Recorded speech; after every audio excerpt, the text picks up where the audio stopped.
যিটো উন্নয়ন হ'ব লাগিছিলে উন্নয়নটো স্থবিৰ কৰি পেলাইছে, শিক্ষাই হওক স্বাস্থ্যই হওক। গতিকে মই মুছলমান সমাজখনলৈ মই হাতযোৰ কৰি অনুৰোধ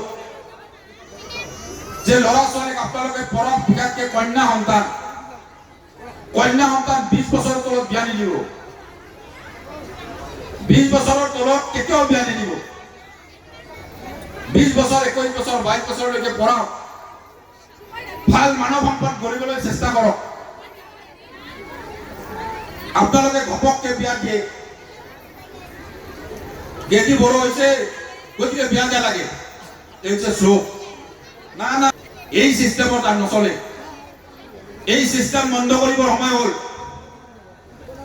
মই ধৰ্মীয় সংখ্যালঘু মুছলমান সমাজক বহু ক্ষেত্ৰত ধন্যবাদ দিওঁ। কলকাতাত যদি মই স্কুল সময়ত থিয় হৈ থাকো, ল'ৰা ছোৱালীয়ে মোৰ আগেদি চাইকেল চলাই নাযায়। মইনবৰীত যদি মই স্কুল সময়ত ৰাস্তাত থিয় হৈ থাকো, 100 মিটাৰ আগৰ পৰা চাইকেলেদি যোৱা সময়ত নামি পেলাই চাইকেলখন ঠেলি দিয়ে।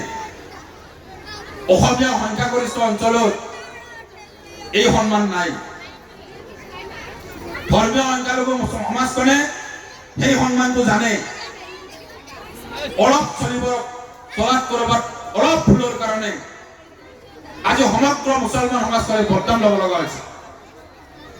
এই বদনাম দূৰ কৰাৰ কাৰণে ইয়াত মহিলাৰ শিক্ষাৰ ওপৰত গুৰুত্ব দিয়ক আপোনালোকে, কন্যা সন্তানক শিক্ষাৰ ওপৰত গুৰুত্ব দিয়ক আপোনালোকে। যেতিয়া মাতৃ শিক্ষিত হ'ব, সন্তান এনেই শিক্ষিত হৈ যাব। মাতৃ যেতিয়া শিক্ষাৰ পৰ পাব, সেই মাতৃয়ে জন্ম দিয়া সন্তানো শিক্ষিত হ'ব। গতিকে আপোনালোকলৈ মোৰ বিনম্ৰ আহ্বান, এই যে বাংলাদেশীৰ গিলানী, এই যে মিয়াৰ গিলানী, এই যে মিয়া বুলি বদনাম, এই বদনাম দূৰ কৰিবৰ কাৰণে আপোনালোকে শিক্ষাৰ ওপৰত গুৰুত্ব দিয়ক। এইখন সমাজ ব্যৱস্থা খুব ভাল আছিল এটা সময়।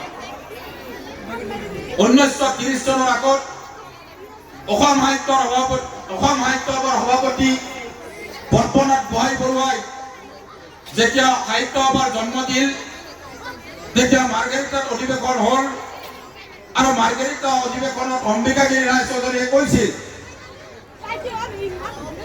যে নামনি অসমত বাস কৰা পূৰ্ববংগীয় মূলৰ মুছলমান ভাইসকলে বাংলা মাধ্যমৰ বিদ্যালয়সমূহ বন্ধ কৰক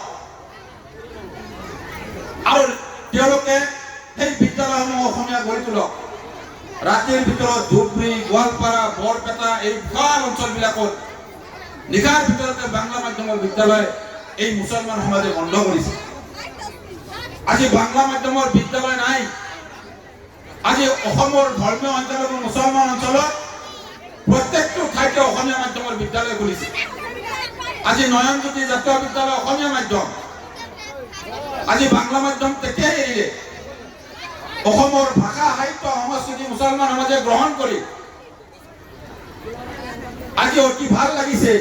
এই অঞ্চলৰ ল'ৰা ছোৱালীয়ে বিহু নাচিছে। অসমৰ জাতীয় জীৱনৰ প্ৰাণ বিহু নৃত্য পৰিৱেশন কৰা হৈছে এইখন মঞ্চত। কিন্তু ফেচবুক খুলিলে দেখা পাওঁ মিয়াৰ কাম নাই।